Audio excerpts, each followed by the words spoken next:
Hey everybody, I want to welcome you to this weekend's special edition of the Get Your Geek On podcast. As always, we are your hosts, Chuck Keywatts. I'm Robert Dokes. Bringing you the latest and greatest in geek news and reviews for this week of June 22nd, 2018. And we have a very special guest. We've been hyping this one up all week. Another cast member from one of our favorite shows here, Aqua Teen Hunger Force. You know him as the voice of Frylock, the star of the show. Please welcome right now, live via Skype, Mr. Carey Means. Carey, thank you so much for joining us today, my friend. What's up? Nice intro, man. Not a problem, man. All this dude.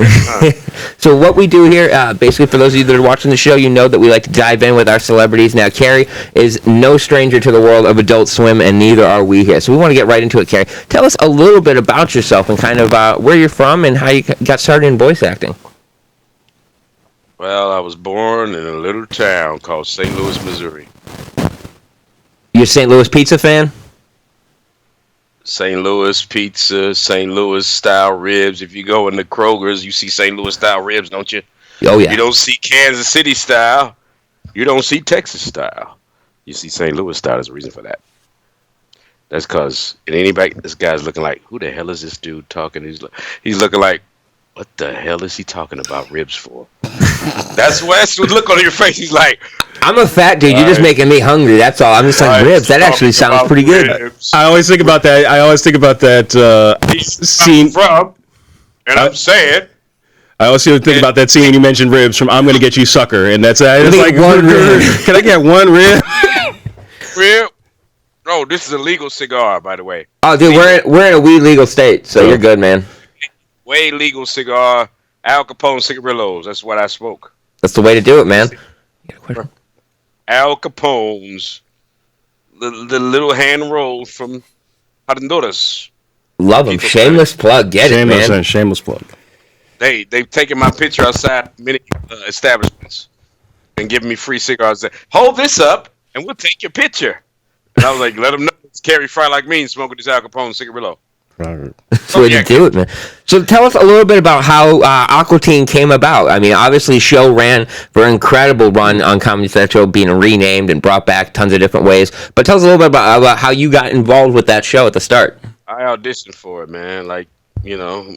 Well, what's the difference with? I mean, what is a voice acting audition like compared to going out on like a film audition? I'll tell you what my voice acting audition was like for Aqua Teen. Okay, I was in the break room, my day job. This is 1990 something, 7, 8, 9, something like that. I worked for a market research firm in Sandy Springs called Booth Research. I can say the name now because it's no longer funked. It's now defunct. I'm going to silence my cell phone here because this is giving me pings and pongs, and smartphones are such a pain in the ass. But anyway, so I'm standing in the break room, my day job, with the fax copy of Rabbot script in one hand, and the telephone receiver. Yeah, the phone was on the wall back then. You couldn't call me on my cell phone because all we had was flip phones back then, I think, in the late 90s. And beepers. We had flip phones and beepers and pagers. I'm Motorola. There was a thing called pagers back in the day, when people would page you and you would call them back from a payphone. That's right. There were payphones on the streets. When I was a little shaver, you put a quarter in and you could talk to your aunt and uncle and make a call. They always turn you down. But anyway, so I'm standing there with the script for Rabbot going, no, meanwhile, don't get the jam box. And I'm like, what the hell is this? I'm not going to get this gig. You know what I'm saying? I'm thinking to myself, I'm like, this is some crap. Floating box of French fries? Nobody ever watched that stuff. But of course, here we are a decade and a half later doing the things that we do. And I'm doing a new show on Nickelodeon now. But I'll tell you about that later. How much time do we have? Man, we got all the time that you want, man. We always tell people like 15 to 20 minutes because we want to get you out, but we've had interviews run long, man. It's all about what you want to do. Now, I have to ask you because... the guys wanted me for 2 hours, and I'm like, 2 hours? I talked about everything in the first hour. We're going to talk about for another hour. So now, like, another hour, Carey. I was like, shit, I should have charged y'all for this. There you go, man. Make that money. Anyway, so So now, Aqua Teen, you guys were actually in kind of rare waters here because not only did you guys kind of avoid syndication by changing the name of the show every season after you got to the 100th episode, but you guys got a theatrical release movie, which doesn't really happen with cartoons, let alone like an Adult Swim show like that. So can you tell us a little bit about what the movie was like? Because here in Boston, obviously, when a message Carey asked if it was a trap, you know what happened with the movie in Boston with the Moonanites and the bomb scares. That was hilarious to see that on this side of it. But I mean, tell us a little bit about how the movie came together and what you remember about that whole bomb scare. I was watching it on CNN just like everybody else, man. Matter of fact, Dana Snyder, Master Shake, was at Turner. He was like at the Adult Swim offices when it was going down. He was like, "What are y'all watching on TV?" And they were watching the quote-unquote Moon Night bomb scare. But a little side note to that, I don't know if y'all remember, during the time they were pumping up Mission Impossible 3 with Tom Cruise. And I have a related story to Mr. Cruise about the movie. I'll tell you about that in a second. But anyway, they put up all these Fall USA Today newsstand paper displays all across the country. Now, this is for Mission Impossible 3, which they were pumping up around the same time they were pumping up Aqua Teen. And they would smoke when you got near them. So it was like, how was that not a scare for a bomb? Really? But a Moon Night flipping off traffic like this, that scares everybody. Oh my God, it's a terrorist attack. Some sucker mom probably saw it coming home on the freeway. It's like, oh my God, call 911, Homeland Security. They shut down the whole city. Yep. And you were there. Oh yeah. Some of you were there in old Boston. And that's why I was like, when you contacted me about this, I was like, it's a trap. It set me up. He did too. It was so. I think the statute of limitations is. You're good. I don't know, man. My agent a few years ago, right when I found out we were being canceled, boo hoo hoo, it was like, yeah, there's a con in Boston they want you to come to, and I was like, do they really? They want me to come to a con in Boston, huh? Yeah, right. I believe that. Now, never happened. Never happened. Now, you guys were also behind one of the best pranks ever, in my opinion. So I was so hyped for the Aqua Teen movie to come out, and I'll never forget this. I didn't realize the date, and it's now why I realize it. I remember Cartoon Network was like, we're going to show the Aqua Teen movie in its entirety this Sunday night. Oh, my friends, we literally got pixelated box in the corner of your screen. It was April Fool's Day. We didn't realize it, and they literally showed it in the tiniest picture-in-picture with no audio, nothing. So yeah, they showed the whole movie in its entirety, but no audio. No.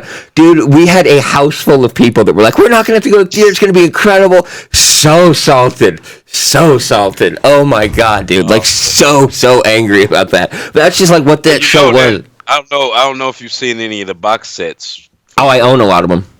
Okay, if you got Volume 4 with Ignat's face on the cover. Yep, the green and maroon one, yep. And it says play all, and it plays all of them at once.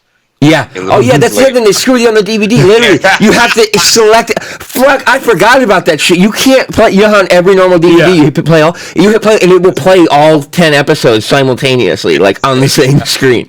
Like somebody has really good fun with your. It's like I thought somebody was lying. A buddy of mine told me about that. He was like, "Yeah, the Volume 4 DVDs." I was like, "I got all of them myself," and I played it one day and I was like, son of a bitch. He wasn't lying. It does that. I was like, I never really, because I'm one of those type guys that hits play all on the little DVDs, Absolutely. And when that came up, I was like, those bastards. But, they've done all kind of weird stuff. They've emasculated my character throughout the years. They made him a female trapped inside of a male's body. That wouldn't be a bad thing, if you. My girlfriend says IPAs give you man boobs. I don't know how true that is. That sounds like a T-shirt. IPAs give you man tits. Drink stout. That's what I heard from my girl. She's IPAs give you man boobies, and I was like, really? Let me test this theory. What was your favorite episode to record? Super Birthday Snake. Super Birthday Snake. That's a solid episode. I think my all-time favorite episode is Hand Banana, but that's Do you know the gist of Super Birthday Snake? Super Birthday Snake. That's early seasons, right? Isn't that like? That's like it's on the Volume 3 DVD. Yeah, I was gonna say it's between 1 and 3. So. Meatwad wants a pet. I'm trying to remember. That's the Rabot seasons, like. I'm gonna tell you. Meatwad wants a pet. and he wants a bunny rabbit. But instead of a bunny rabbit, a snake comes, and he names it Nathan Scott Phillips, and he gets devoured by the snake. Then Shake gets devoured by the snake. Then Frylock blows the snake and Meatwad and Shake to hell, kills Carl, Of course, gets kills all Carl. pimped out. Julianne fries and picks up the phone and says, "Why don't you bring over a couple of bitches before I put a cigarette out in your damn eye?" He sounds so like it's just crazy to hear the voice come out because like I just feel like there's a TV in the background right now, Yeah. but it's not. I'm really speaking to him. It's crazy. But yeah, for me, I mean, my personal favorites, it's always going to be ham banana and then Bible fruit. That is such a David Cross gets it. Right, this night does not end until cocaine enters my system. Is one of my H. John Benjamin, and a few others. Yes. dude. It's just you guys were so crazy out there. I mean, was there ever any improv or anything like that on the show? What was a table read like? What was it like? What would it be like to have a table read in that room? We never even had a table read for Aqua Teen. I know we had one or two for the Brack show. When they were casting for the Brack show, they had a table read. They had me audition everything around the table. Brack. It was never really a table read. Aqua Teen. That was commentary. Mm-hmm. All right, and I end that static. so now, Carey, you told us that you had a Tom Cruise story that kind of tied into the Aqua Teen movie. So I got to hear more about that. So, Dave Willis and Matt Malero wanted to cast Tom Cruise as Chicken Biddle. Now, you remember who played Chicken Biddle in the movie? Bruce Campbell. Mm-hmm. Chicken Biddle, right? In the beginning of the movie, he crashed the plane and all that. Oh yeah, he's framed from like a million chickens pressed into one. Yeah, there you go. Yeah, you've seen the movie a couple of times. Oh, you gonna test me, but this is not amateur night at the Apollo. So, Yeah, he's gonna know. So anyway, so they reached out to, I guess, Mr. Cruise's people or agency or whatever. And they said, "Dear Mr. Cruz, we would like you to be," I don't know how the letter went, but all I know is the response they got. "Dear Adult Swim, Mr. Cruz will not now nor ever be a part of your little Pilly-Pally show, your little Pilly-Pally movie, so just stop asking. Thank you very much. Have a nice day." Praise Lord Xenu. Yeah, exactly. Basically, probably was on letterhead from Scientology, you know what I'm saying? That's hilarious. This comes from Lord Xenu's desk. But it's not even like that's that crazy. He went out and did Tropic Thunder, which is way crazier than anything Aqua Teen ever did. Considering he looked like Carl's brother. He does. Oh my God! I never thought that he literally does look like Mr. Tom. Yeah, the whole thing with this is when I'm not surprised because I'm from New Jersey, and the idea is the whole fact of this play, the whole idea of the show taking place in New Jersey, and then Carl's brother looking like Tom Cruise. I was like, I wonder if there's a connection. But you know, there was a season where the Aqua Teens lived in Seattle. Yes. Yes. It was a season when I learned this myself on the 107 Facts of Aqua Teen when they put that up on YouTube. Those guys. I was fact number 90, by the way. Oh, and by the way, Carey means voice of Frylock. That's pretty much how that went. It was like I'm old Dave Willis and Pat Valero and Dana Steiner, and it was like Carey means voice of Frylock. Yeah, that's unimportant. But anyway, back to what we were talking about. So now, yeah. My question was, now I need to know if this was a rumor or if this is actually true. Is the reason that you guys kept changing the name after you hit episode 100 because they didn't want to be syndicated? I don't know. Because like after season 7, I believe, is when you guys started the name changes. When went Aqua Unit Patrol Squad. I think they were trying to get syndicated at that point, and they even made a kind of an inside joke about it with Dana Snyder going to L.A. in the Master Shake costume, talking about syndication. I don't know if you remember that episode. Yes. I don't remember which it was. Is that no the live action episode? Did you have anything to say about that? God. Oh, there's got to be a story there. Because T-Pain played him. Yeah. Now this comes from Dana Snyder, so don't tell nobody I told you this. No, we won't tell any of the live people watching right now. Don't tell anybody I told you this, and if it gets back to Dana, I'll kill you. No, just kidding. So Dana told me once upon a time that Dave Willis contacted him and said we're gonna shoot a live episode because we think it's gonna be the last one, and we don't think we're gonna be doing it anymore. That's why it's called the last one forever and ever. Amen. Yep. Because they thought it was gonna be the last.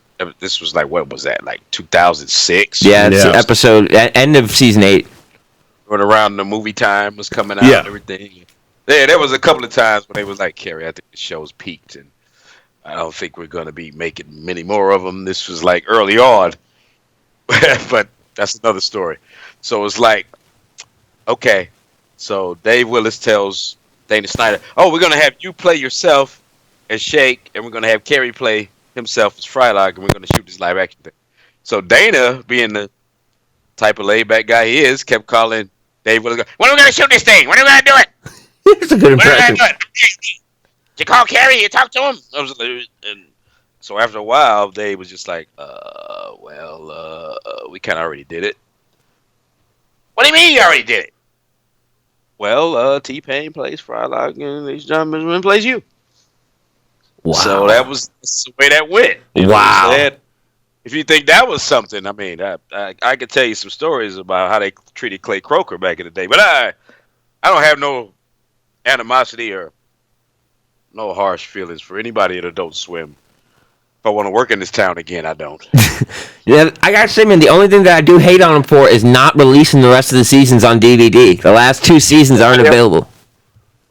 But that would involve calling us all in and doing more commentaries and paying us more money. So I guess they didn't want to pay us no more. So I don't. Oh yeah, FYI, people of the world, Frylock don't get no residuals. I don't get no kickbacks. I don't get no royalties. I don't get none of that. Ted Turner got some hella lawyers. Let me put it to you Damn. that way. Let me put it to you that way. That's cold blooded. When they told me we were being canceled, I was like, oh, we could do like Futurama or Family Guy, go to another network. And that one is back, right? Dave Willis and Matt Malera looked me dead in my face and said, "Carey, we don't own it." Wow. Okay. So, Crazy. How do you not get Don't Swim anything? on all the rights, royalties, and thereof, and so on and so forth. If you've ever been to law school or know any lawyers, they can break it down for you. It's a right-to-work state of Georgia, which is where I live. Florida is also a right-to-work state. That's why you see a lot of things being filmed down here. Yeah, Oh, yeah, Georgia's absolutely. always got stuff. Yeah, Like, 'cause they Georgia- put that thing at the end, like, filmed in Georgia. Made in Georgia. Yeah. Made in Georgia. They actually had us do the little Made in Georgia tag on the last season. And I did a couple of them, but they never aired, I don't think. The Made in Georgia, this Frylock, and stuff. Now, I gotta say, you guys had the best music of any cartoon I've ever seen. And before we went on air, I heard that one of your ringtones is actually one of the songs. And one of my ringtones from one of my friends is Meatwad singing Chicken and Beans. It's chicken and beans. Our ringtone is the final incarnation of the last season. Yeah, Aqua Something You Know Whatever is the theme song for that one. Teen Hunger Force Forever. Aqua Teen Hunger Force Now Forever. Yeah. So now I have to ask you, Carey. Well, I kind of pride myself on my Meatwad impression, so I have to try it out real quick and tell me if it sounds like him. A second ago, for sure it there. Yeah, so anyway, me and Frylock was gonna go hang out with the Moonanites, and the car's pure got all flooded with blood. We're pretty good. Not bad. All right, that is from the man himself. I will take that to the bank. But so, Carey, before we wrap up out of here, man, I want to say, obviously, I'm going to be thrilled to meet in person at Rhode Island Comic Con, and everybody that's going to be attending that con, make sure you check out his booth there. He's got some great artwork that he sells. I'm looking forward to hanging out with you guys at Rhode Island Comic Con, and you're gonna have to give me your address, man, so I can send you guys a piece to display on you. Oh, absolutely, man, and we would be absolutely honored to have that. It will live here forever. Put something together, but I'm not that type of guy. I don't throw nothing together. Dude, you could print out a Google image and we'd be happy. Yeah, Google. No. I'm not gonna do it like that. I do you guys right. I give you something. It's incredible, man. And I'm going to be sure to put all your links in the links to this video. Make sure anybody that's watching this live, check out his Facebook page. Contact him for some great local appearances. He's going to be doing cons all summer. I'm on Facebook. I'm on Instagram. I even have a YouTube channel. Check out the YouTube channel. We'll be sure to post that. We'll definitely be posting that. But check that out, too, because every time I go to one of these little cons across the country and wherever I go, I do little videos and vignettes, and I post the stuff. So, check out my exploits and antics and shenanigans. I'll be in Kansas City next month. Absolutely. Doing some type of horror con there on the 13th to the 15th.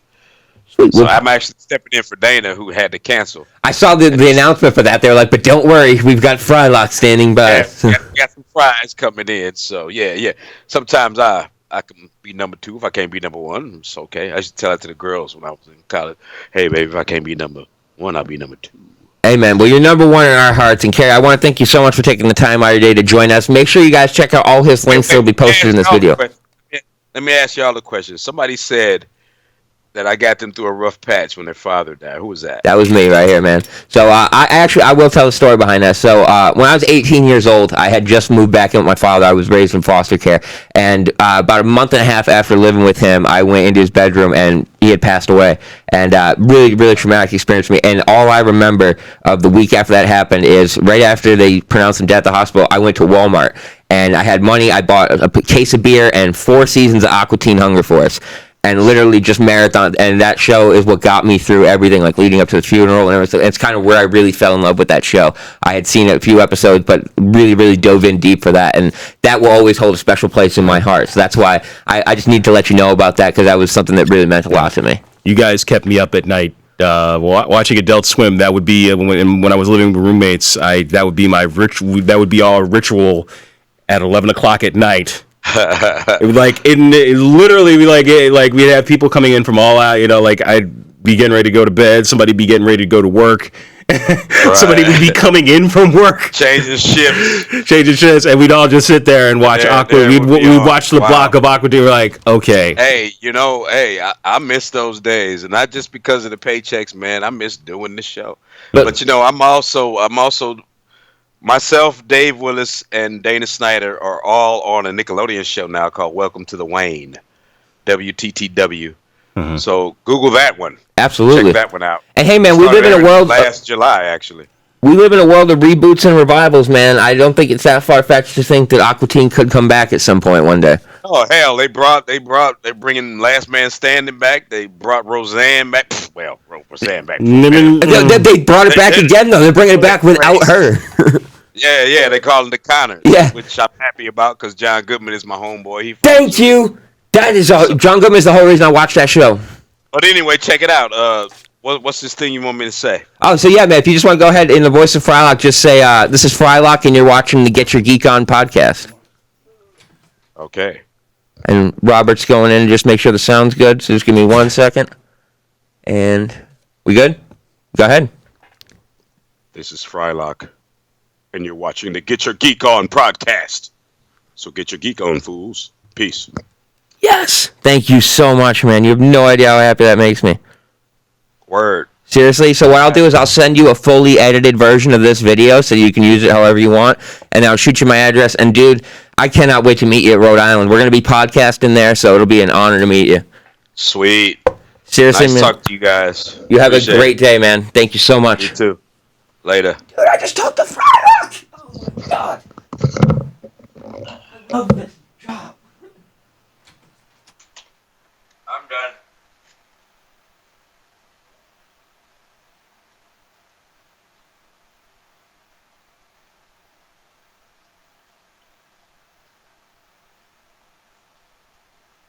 In the Get Your Geek On podcast, we'll be back with our regular show in about 1 minute. Just taking a quick water break, switching over our info on the timeline, and we'll be right back.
We're back. We're back. Hey everybody, and we are back. We want to thank you for joining us for the Carey Means interview. And I gotta tell you, man, that meant something special to me. It's never lost on me when people are willing to come on this show, but absolutely. When it's something that like means a lot to me, like a cartoon I watch or a show or a comedian or something like that, it just holds a little bit more of a special place for me. But really nice guy, and gotta thank you for taking the time out of his Saturday. Yeah, thank you, Carey, so much for that. And we look forward to whatever PC sends will be added to this set forevermore. Well, now we want to jump into our regularly scheduled programming for this week. And I'm going to start with trailer talk this week. So we got a couple of cool trailers. We got Creed 2, which is the first trailer for that. Looks really good. So here's the thing that got me with the Creed 2. They're like, this is a fight. And then all you see, like, that last scene. You didn't know who it was? It's like, and then you see Drago. Yeah. You're like... That's the thing. I knew. I was questioning the whole thing. I was like, are they going to show him? They didn't show him, but then you see Drago, and you're like...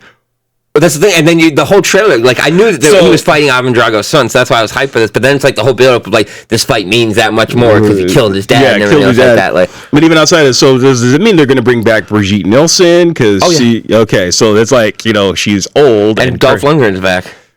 Okay. As Drago. It's going to be good, man. Oh, boy. But the fact, I mean, I like sequels when the writing team stays intact. Yeah. I feel like that you get a lot more out of it. And John Wick and Incredibles are the two most recent examples of that. Like, you keep your writing team, you keep the essence of the movie. So, I mean, I'm excited to see it. Creed was a surprise for me. I like that Sylvester Stallone seems to kind of be a backseat now. Well, like, I get he's the mentor, but he is now very much a supporting player, whereas he was kind of like a co-star lead in the first Creed. So, well, it is like his character. Like, this is one of those things where, for me, Rocky is one of those hard, iconic characters, and the idea is he can't really go away. Although people will say Rocky 5 never happened. What's that? The Rocky Balboa one? No, well, Rocky 5 and Rocky 6, Rocky versus Dementia. Yeah. Never happened. But the biggest thing for me is, like, and this I think is the easiest way to qualify it. When you think of Creed and Creed 2, I think can separate it more. Is it a Rocky movie? No, it is a Rocky movie because it seems like it's like going along those lines of Rocky 1. I feel like it's a Rocky movie in the way that Civil War is an Avengers movie. Yeah. Like, you know what I mean? Like, it's kind of like Rocky 6.5. Yeah. It's like it's this. I'll tell you, it's more like the alternate Star Trek timeline. Oh no! It's exactly like it's that. like the alternate Star Trek timeline. That's what those movies mean for me. It's like they tell a really good story. It hits back on Creed's just whole thing. It's like this. It's this parallel. So that's great. But that came out of nowhere for me. I was like, what? And I was like, oh, I didn't know that it was being made. Michael B. Jordan and Tessa Thompson. I was like, all I was thinking about was, hey, guess what? Marvel movies, and then this just surprised me out of nowhere. And then the one trailer, it's not even so much the trailer, the behind the scenes is the new Mission Impossible, which I gotta tell you, I love those movies because of how practical they go. But I didn't realize the big stunt they do at the end, they did these halo jumps for real. Tom Cruise did more than 100 of these jumps to try to get this shot right, and they only had 3 minutes every day while the sun was setting to get the lighting right and get the shot perfect. It's the shot, if you've seen the trailer, where he jumps out of the plane and then he falls right down at the camera, and then the camera cuts. Like, that's all real. That's a real jump. And when I was telling my girlfriend, I'm explain to her how it's all practical during the trailer. That's the one scene. I'm like, yeah, that's probably the one CGI scene. But they're all bad. It's like, no, he did 100 plus jumps. He's definitely into practical stunt work. Say what you will. His love of practical stunts has turned me from being one of his biggest haters into one of his biggest fans. Because I used to just hate on him for the Scientology and being so short and the way he makes them edit his height and shit. That dude goes all out for his stunts. And how many movies can you say they're at number 6 and they're building in quality? I think the Mission Impossible movies got exponentially better at 4. Yeah. Ghost Protocol? Ghost Protocol, for me, it was this. So I was in high school when the first one came out, and it was like, when you're out to save the world, you use a Mac. And so it was like these things where I just graduated. Wow, I was just graduating from high school. Old as fuck. Yeah, definitely. When that first movie came out, and that was such a revolutionary thing because the Mr. Phelps was it was the beginning of the betrayal film, and it was how many times is it? And then when you hear goodness, I'm forgetting Superman's character name. What's his Christopher real? Reeve? No, the other. Henry Cavill. Henry Cavill. Henry Cavill is the reason I want to see this movie. It's like Henry Cavill's like, how many times has he been betrayed by any, like, you think about like every movie he gets screwed over in some way, shape, or form for doing his job and doing it right. And they're just so good. Like, they put plot into these, which is like, you don't even need to. So I'm going to explain this to you, because I know when Anthony was here, we were talking about it. These are like the Fast and the Furious movies. I will disagree. I will disagree they have gotten hard. better. They've gotten better. Oh, okay, that's the they've point gotten you better. take. It's Okay. like a fine wine. It gets better with age. Okay, yeah, I will agree with that then. I just gotta say, I got the 5-pack on Blu-ray over the weekend, so we definitely had to do some commentary for those.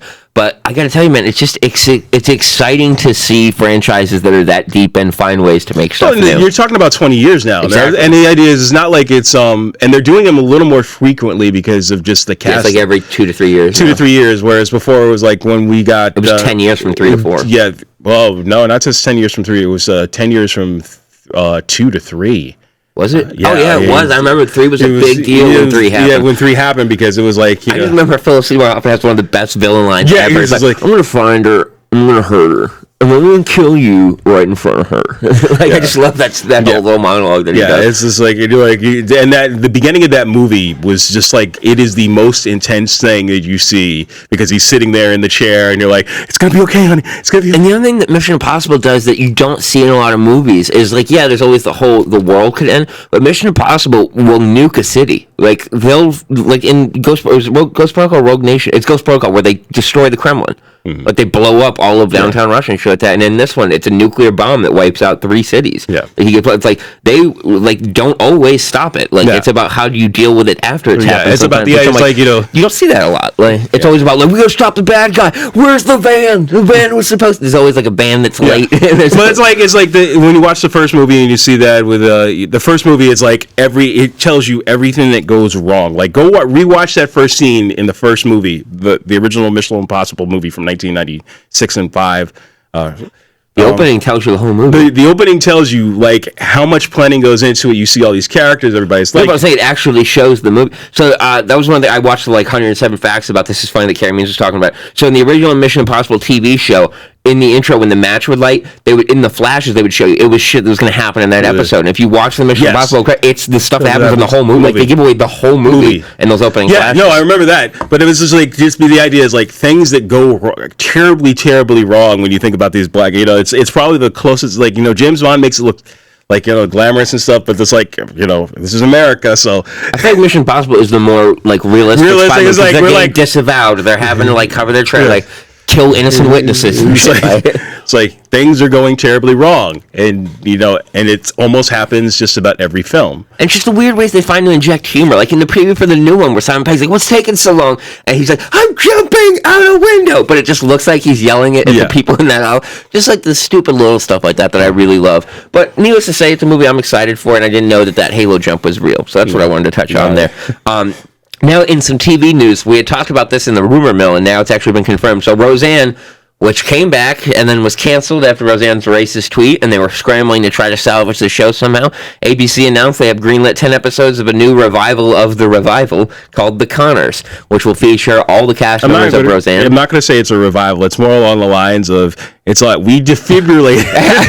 We're trying to keep it together. I know that this is going to be... I know it's going to date me, and it may be somewhat offensive, but it's the Terry Schiavo of the TV. It's alive, but just barely. Right?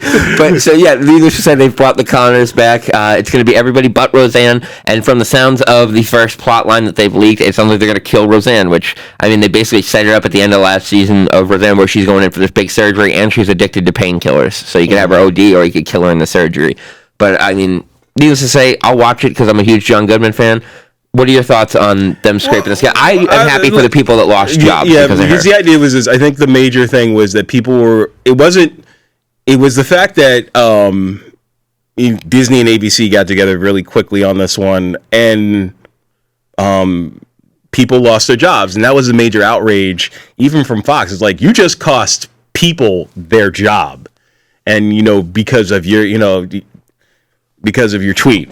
And then you tried to blame it on something else, and blame it on something else, and then blame it on. Well, here's the other thing: how did they work this? That she gets nothing out of it because she created the show, created the character. She's the EP. Like, she's the executive. No, they're paying her off. I'm pretty sure they're paying her. They're just not announcing it. Yeah, they're not. There's no way because she owns every bit of that show. So the idea, I think, what they're going to do here is for this, they're going to pay her off because it's like here, we're going to pay you hush money, not really hush money.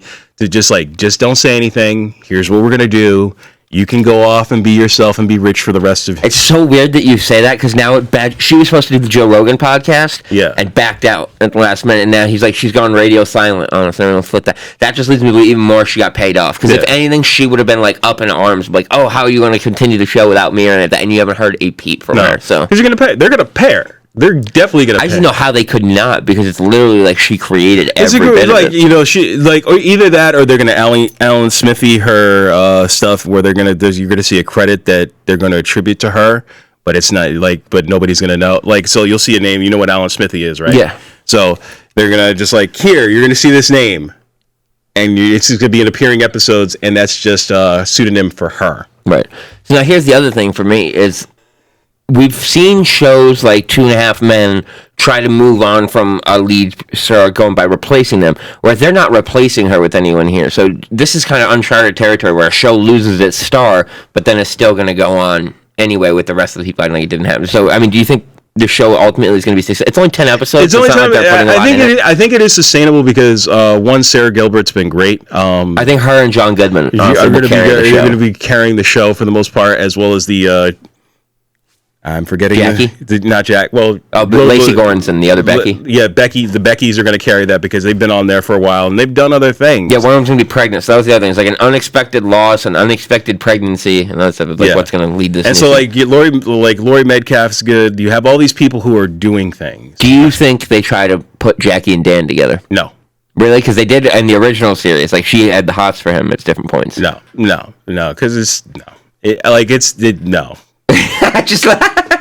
You're like Tracy Morgan and Cop. No, hell no.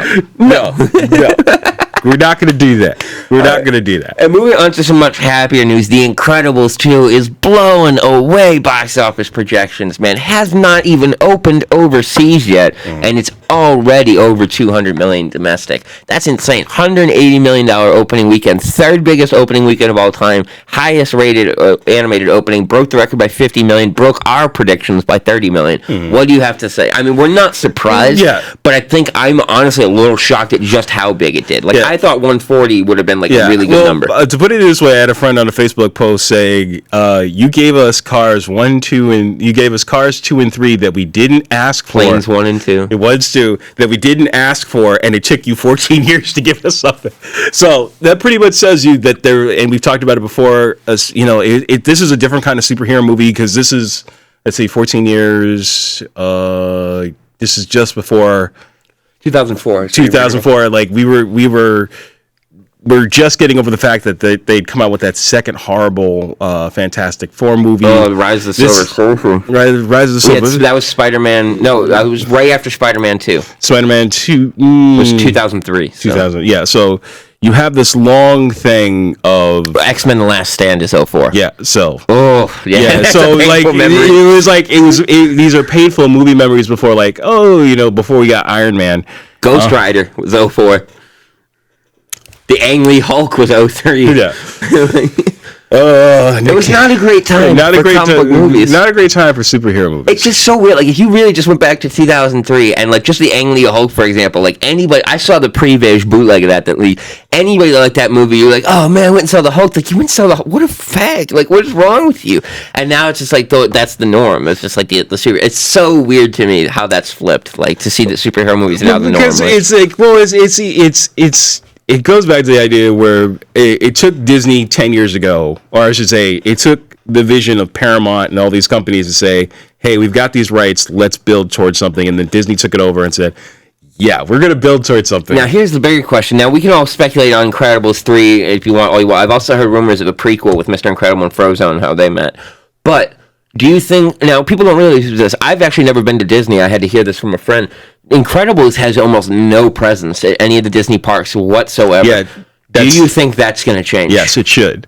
I don't see any reason why it shouldn't. I think the idea is this. So the reason why they need to do this, and and not to say that they don't have like Pixar presence, this is probably the most adult of their films. Absolutely. Of the Pixar stuff. It's not happy. It's like, the Monsters Inc. There's like they're actually dealing with adult level ish here. It's about parents going through midlife crisis. It's like parents going through a midlife crisis. Not want to give up the good old days. It's like kids, and it's and that's coming of age in a midlife crisis. It's like coming of age in midlife crisis, which is an adult with superpowers. That's the thing. It's like with superpowers. It's like and it's there's never been a hard. They've never they'll talk about it, but this has never been that's kind of been their thing that they've kept off to the side. Probably since they've owned the Marvel properties, they're like, hey, we're gonna do this. But it's just very weird to me now that we live in a world where any Fantastic Four movie that's ever going to be made now is going to be compared to The Incredibles. Oh, but look at what they didn't do that, like The Incredibles did, and they're not even Fantastic Four. Yeah. Like it's always going to be. It's like that weird Kobe LeBron. Or like LeBron Jordan comparison, but they're not even in the same franchise. It's so weird. It's like we took your thing and did it way better. Like just that makes no sense to me. But we'll see how it goes. It's just I'm so happy to see that movie making the money that it did. I don't know why there was some part of me that was like it's gonna flop. Like no, I know that would never happen. But absolutely that was the paranoid delusion in my brain. It's never make another one. Like it's not a matter of the idea is they know their market. This or it's like what? Okay, so put it to you this way. They know their market for In-N-Out. They knew their market for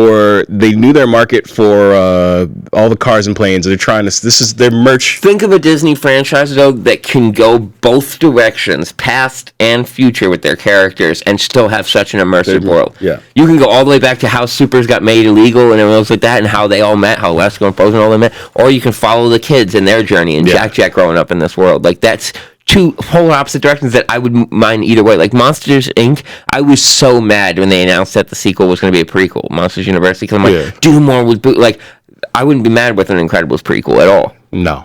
So, I mean, needless to say, we'll see what happens, but I don't think they're going to be giving up that cash cow anytime soon. Now, cash cow that has been abandoned, and they are clearing the life rafts out of that ship. I knew it was going to happen. I called it was going to happen. Solo ruined it for all of us. All future Star Wars spin-off movies are currently on hold. Halted pre-production of the Obi-Wan movie and the Boba Fett movie. All back to the drawing board because Han Solo, which was originally reported to be losing $50 million for Lucasfilm, after the insane marketing budget was revealed, now revealed that movie is going to lose almost $200 million for Lucasfilm Pixar. So now they've put the kibosh on all the spin-offs. What are your thoughts on that? The two movies we wanted, Obi-Wan and Boba Fett, are not going to come because of the movie no one asked for. Yeah, and this goes back to, again, you want to know when they're trying to pitch films to you, what was their thought? What was that room like who said, yeah, this is a good idea, especially after The Force Awakens, where they kill off Han Solo. My big thing was like, who was the idea? Because this was supposed to be Boba Fett first. Who is the idea? It's like, yeah, we'll bump Boba Fett. No one cares about him until we get to Han. Well, because nobody. That happened. The Boba Fett was supposed to be this release, and then they bumped it. Yeah, and even outside of that, it's like, so the other thing that we talked about, that's one. The whole point of this is you also want to tell new stories. And that's the larger issue for me, is the idea is like, not to see that it would be nice to see an Obi-Wan movie, but I don't need an Obi-Wan movie. Right. It would be nice to see a Boba Fett movie. Actually, I want because there's nothing with him. There's nothing. Yeah, it's the idea. It's the mythos is brought up that one, and I'm going to say, let's not mess with that. Because even so, like, it's the complete opposite of the Han, whereas Han, you knew a prequel movie of him, there was nothing going to be revolutionary or revealed about the character, whereas Boba only ever had 5 lines of dialogue, 2 of them were screams, and you don't know anything, like, about him as a kid, but you don't know anything about, like, that's a movie. There's something there that you could create new things that we've never heard of, that's how he got that reputation, but Han was a nobody when we met him in the first ones, so he was going to have to end this as a nobody. Yeah. And so that's one of the things, and I just want to see new stories, and that like what other stories can you tell in the Star Wars universe that don't have to do with main characters? And Rogue One. Huh? Ahsoka. Well, no, Ahsoka, and that's one of those films that okay, Ahsoka Tano. If you don't know or have not ever, why? Like, Why do you not know who that is? If you don't know who that is, or like where have you been hiding under a rock? In my opinion, the coolest Jedi of all time because of like her story being tied to Anakin and everything. Yeah, and so that's one. That's an interesting story. But there's all these other stories that you could tell within the universe that's so deep that doesn't have to do with the Jedi. And Rogue One proved that. It's like, hey, we can tell a story and just have a here's a heist mission.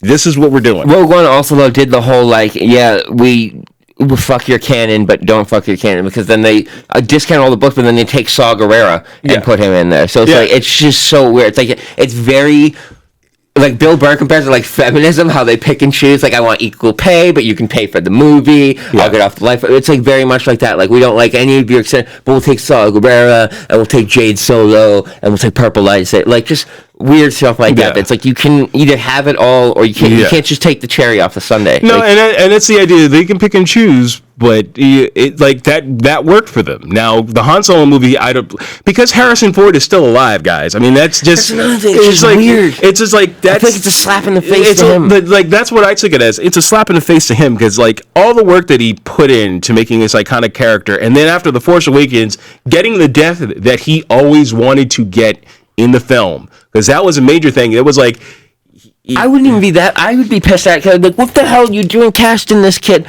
I've seen Ant-Man and Guardians of the Galaxy 2. It's the same company. You guys can age us back, no problem. Am I wrong? Like, they did Michael Douglas and Kurt Russell. Incredible. They could have done that with him. Yeah, they could age and I would argue I would have gone to see that movie. And you go with this. Or they do it like one of the Tales from Indiana Jones, where it's like this whole thing where, you have Harrison Ford. He does this little bit part telling a story. I thought that's where you're going with it. Yeah, at the end, and it's a Han right before Force Awakens or something. Yeah, like it's that. like it's him and Chewie on the ship to right before they meet Rey. Yeah, and it's like, you don't need to do this kind of stuff, and it's like what they did, and especially because it's an iconic character. Like Lando, give me a Lando movie because Donald Glover was excellent, and his story arc with him and his robot are. Yeah, it's just like just eye roll city. It's not eye roll city. It's just like, really, he's in love. He's in love with the robot. It's like he was like. I think that's what they made the big deal about Lando being pansexual. It's like Lando's pansexual. It's like you should have just said what you wanted. Lando's gonna fuck a robot. Like he's definitely. It's like you listen to her. It's like get out of my seat. And it's like well, my joints hurt. You're gonna have to do that thing to me later. You're like, it's like, okay. Just like, really, that's where you went, and then now you're not even gonna get the Lando movie because of this. So yeah, it's like Donald Glover was good. That's one of the better performances out of that entire film. And I think like people, the guy who, like I hope him and I hope in real life, because if you ever seen with Donald Glover and Phoebe Waller-Bridge, some of the best interviews on the internet. They're some of the best writers out there right now, just for the series that they do. And I'm not surprised by any of the fact that put it on hold, but like they need to go back to the drawing board. You need to like tell original stories, mix it in the Star Wars universe. It's like, Shadows of the Empire. That would be interesting, but they're never going to do that. Oh, absolutely, we'll never get that. But needless to say, I mean, we can rant on Star Wars all day. It's so sad to see something that I thought was like up on the Mount Rushmore of movie franchises that is slowly turning into The Old Man in the Mountain, which is a local reference that not many people here are going to get, but just crumbling away from us. But so I mean, Star Wars. It's never going to be what it was, and that's sad that we live in this cash grab world. It's not. No, I'm not going to say this. I think they're going to learn their lesson. This is what when we talk about a little bit about Luke Cage. I think they're going to learn. They're going to learn their lesson about what not to do with a Star Wars phone. A company that has learned their lesson. I've got very reliable sources now that have seen both test screenings of Aquaman. And they say that it is insane. It is. They said that you would never know it was a DCEU film based on this because it's bright, it's sunny, there's light moments, like it's got real plot. Dark. Like that's what I'm saying. Like no, but like the DC movies, as much as you want to say like they're dark tone, they're dark physically. Like a lot of, but they're like no, it's like the opposite. The underwater action scenes they say are revolutionary, and then you're gonna love seeing Arthur like in his common. Although I hate Ralph Garman from Hollywood Babylon, it's like he doesn't look like Aquaman. He looks like a guy they found outside of a Walgreens buying meth. Like, hey man, he's selling meth to the sharks. But it looks good, man. And I gotta tell you, like, the one I'm more excited for, we've confirmed we'll get the trailer at San Diego, which is no surprise. But we're gonna get the first Shazam trailer at Comic-Con as well, and that's the one they confirmed it takes place at Christmas time, which I'm happy. That movie, I think, is going to surprise people. I'm calling that right now to be like one of those dark horse movies. It comes out in March. It's going to be one of those movies. No, not John Krasinski. Zachary Levi. Zachary Levi is an interesting character, and I think he can play the Bill.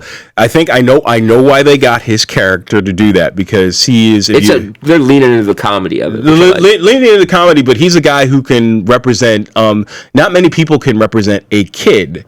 In terms of their acting, and so he's one of those actors. Because you ever saw Chuck, I'm sorry. I hate him. So that is Yvonne Stravinsky is also very good. Like, that's one of those things where that is a good show. Well, it's just funny that's what you say that he can play the kid, because literally people I know that have worked on the movie that I've seen test footage of it say that it's big with superpowers. Yeah, exactly. And like, that's a guy that you're like, oh, we can't get Tom Hanks to do it, so this is the guy that's closest to Tom Hanks. Does that not elevator pitch sell you right there? Big with superpowers. I'm like, I'm in. I love that movie. Like, it's one of my favorite movies. That's one of the things you have to look at. So, this is where I know that there's a whole group of people watching this podcast. I know they have no idea what Big is, and that hurts my soul a little bit. Yeah, it does. But they know scenes from it. If anything, Tom Hanks dancing on the keyboard in FAO shorts, which doesn't exist anymore. No. Yeah, I had to find that one out the hard way. Yeah, no. Being a person who Home Alone. Big. Yeah, so being a person who grew up in that area, and that was like one of the major things. You're from there. I never got to go. I grew up in so that was like you go into FAO Schwartz on Christmas, and this is right after Big came out, and that piano was always there. And then that's a real thing that they had that? That was a real thing that they had in the building, and it's like, it was revolutionary for the time, and it was a tour. Like, a lot of things with these places, understanding that, Toys R Us, RIP, has gone under, but the idea is, like, when you were a kid growing up in the 80s and 90s, this was a place to go. That was in the way that, like, Tiffany's is the highest enjoy you can imagine now. As a kid, that was the Tiffany's of toy stores. When you're you made it. You're at FAO Schwartz. You were made it at FAO Schwartz. If you bought a toy out of there, you had cash, because those toys were expensive. But most of the thing is a lot of places, these stores in New York, were tourist spots. Right. And then, like, Big just made that movie. The movie made it was like they were getting millions of people, and you're like, but that's the only FAO Schwartz. There was another FAO Schwartz place in. Wasn't am I wrong that Home Alone 2, like, he rigs a bunch of traps in the FAO Schwartz? I can't remember. He definitely gets stuff from there. I know he's there in the movie, but I'm 99% sure that he rigs a bunch of traps in it. Yeah, because he goes to the FAO Schwartz store, and he talks to some lady. Dude, it's crazy to me that's like Toys R Us and FAO Schwartz are just gone now. That's so weird to me. Yeah, so thanks, Amazon, ruining our childhood. Yeah, really. Our Toys R Us has 4 days left. I went in there yesterday, and they only have the front row of the store left. Everything else has been roped off and cleared out. So it's literally just this front row by the aisles. Thanks, Internet. This is one of the worst things you've ever done. Really is. Like, that was one of my favorite things as a kid, was getting the big Toys R Us toy book and going through it, circling all the stuff on one of my Christmas lists. Yeah, they don't have that anymore. Kids will never know that joy of, like, sitting there with your highlighted. That's like Saturday morning cartoons. You just things like this. Dude, sit in front of you with your bowl of cereal, Ninja Turtles, Ghostbusters. Come on. Yeah, that's the other thing. There was a Ghostbusters cartoon, kids, and it was pretty damn good. Yeah, which one are we talking about? The Ghostbusters. We're talking the early 80s, like late 80s. Like the Ghostbusters. The blonde Venkman. Yeah, okay. Yeah.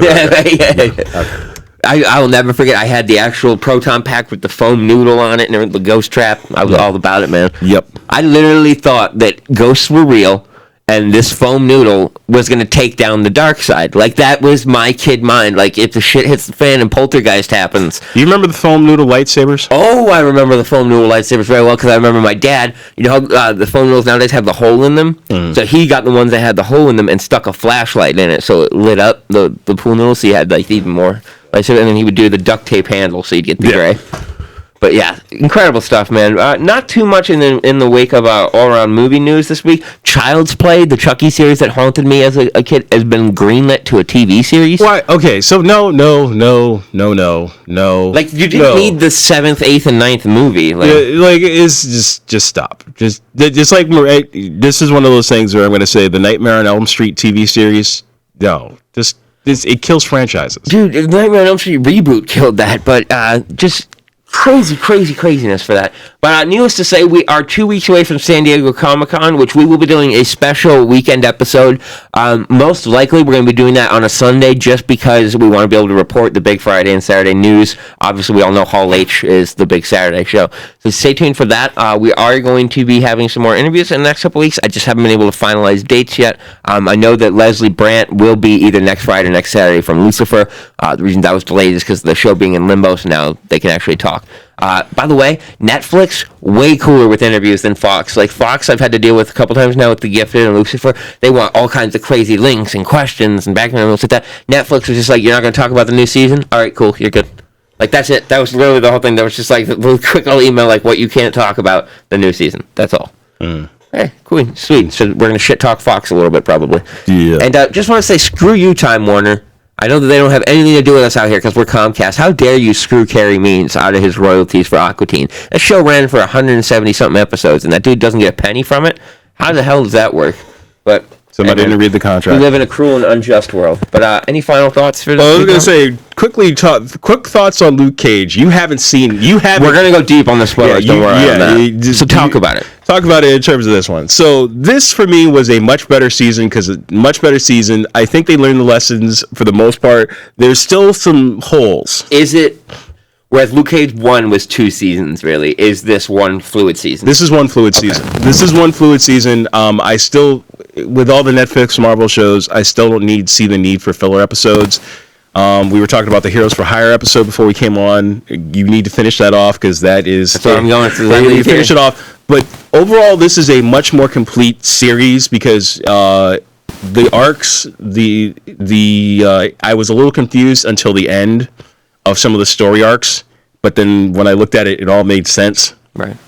Killing off of a major character, or at least somebody that, and I can understand. For me, I'm like, I wasn't sad to see them go.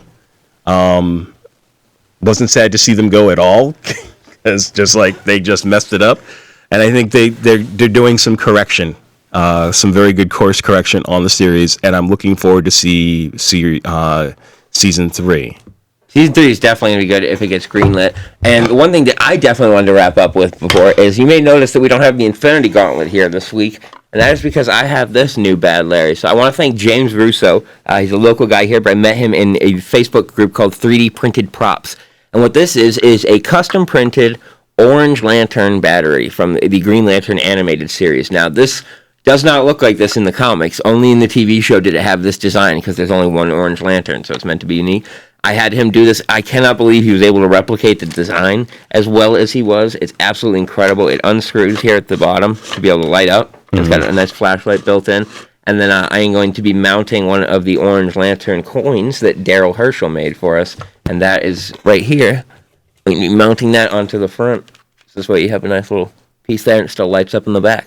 So definitely if you guys are looking for any 3D printed stuff, message James Russo. I'll tag him in the comments. Absolutely incredible work. This thing is heavy, it's sturdy, it's durable, and it definitely will be featured in more episodes to come. So I don't want you to think we forgot about the gauntlet. And don't also forget, so Chuck did tell me, one of you guys did figure out the movie that we were talking about last week, and the character, or I should say the character. Michael Londello was his name. Michael Londello. We're going to work on getting you a nice, Michael Londello, we're going to work on getting you a nice little gift. And now something I know that you guys have been waiting for. Our last pop giveaway of the weekend is here. You guys have all entered, so now I'm going to do the live pick. So here we go. Of everybody that entered, you had to tag 3 friends to enter. So going right here, and the winner of the Professor Chaos Pop is Gary Ratliff. Gary Ratliff, please message us. I will tag you in the comments. Gary Ratliff, you won the Professor Chaos Pop. You have 24 hours to send us your address. These will go out Monday morning. Dr. Ian shipped out to Michael for getting that sex drive, so make sure you look out for that in the mail. And check out all of our episodes on the YouTube page for Get Your Geek On, and we'll be back here on Friday with our normally scheduled show. This week's Pull of the Week, check out Power Rangers Shattered Grid number 28. That series is blowing away expectations. So I think that's going to wrap things up for this week's episode of the Get Your Geek On podcast. Once again, a huge thanks to Carey Means for joining us today. I've been Chuck Watts. I'm Robert Dokes. And you guys have yourselves a week.